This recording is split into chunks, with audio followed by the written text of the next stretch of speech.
पिछले 4 दिनों से देश में कोरोना के नए केस में लगातार गिरावट हो रही है, लेकिन दक्षिण के राज्यों में हालात दिन ब दिन खराब होते जा रहे हैं। कर्नाटक में कल 50,000 से ज्यादा नए मामले मिलने से चिंता बढ़ गई है। दक्षिण के 3 राज्यों में ही कल 1.25 लाख से ज्यादा केस मिले। इस बीच IIT मद्रास की स्टडी में कहा गया है कि देश में 14 दिनों के बाद कोरोना की तीसरी लहर पीक पर होगी। कोरोना के बढ़ते संक्रमण से जुड़ी सभी खबरों के लिए देखिए टॉप 9 कोरोना से जान। देश में कोरोना संक्रमण की रफ्तार धीरे धीरे कम होती नजर आ रही है। रविवार को 3,05,000 से ज्यादा नए संक्रमित मिले। एक दिन पहले की तुलना में करीब 26,000 केस कल कम आए। पिछले 24 घंटे में 435 लोगों की मौत हो गई। आबादी के लिहाज से देश के सबसे बड़े राज्य उत्तर प्रदेश में कल 13,600 ज्यादा नए मामले मिले और 18 लोगों की मौत हो गई।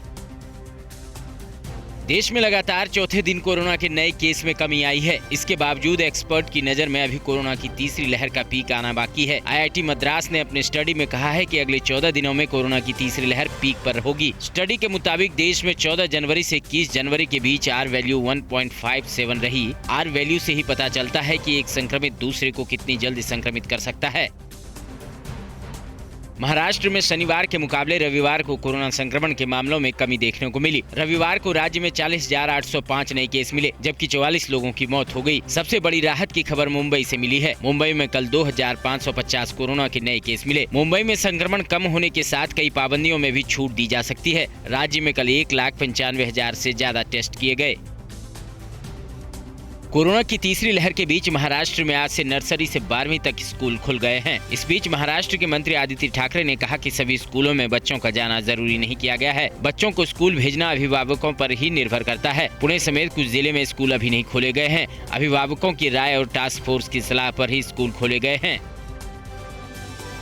दिल्ली में कोरोना संक्रमण के मामलों में कमी का सिलसिला लगातार जारी है। रविवार को दिल्ली में 9,197 नए मामले मिले, जबकि 34 लोगों की मौत हो गई। रोजाना आने वाले नए केसों में कमी के साथ पॉजिटिविटी रेट घटकर 13.32% पर आ गई है। एक्टिव केस भी घटकर 54,000 के करीब आ गए हैं। स्वास्थ्य विभाग के मुताबिक कल दिल्ली में 69,022 टेस्ट किए गए।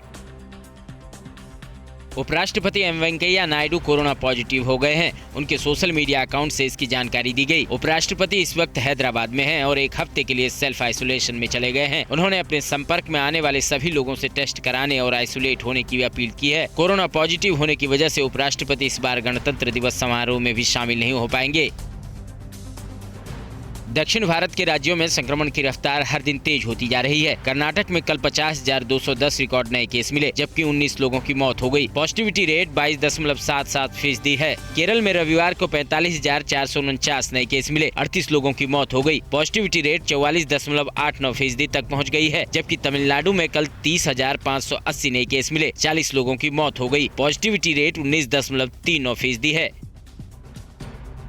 तेलंगाना में कोरोना संक्रमण का पता लगाने के लिए घर घर जाकर फीवर सर्वे किया गया है। इस फीवर सर्वे में करीब 1 लाख लोगों में कोरोना के लक्षण पाए गए हैं। कोरोना के लक्षण वाले लोगों को मेडिकल किट दिया गया है, जिसमें जरूरी दवाएं होती हैं। घर घर फीवर सर्वे में अब तक 29,20,000 परिवारों के बीच ये सर्वे किया गया है। मामूली लक्षण वाले संक्रमितों को घर में ही इलाज की सलाह दी गई है।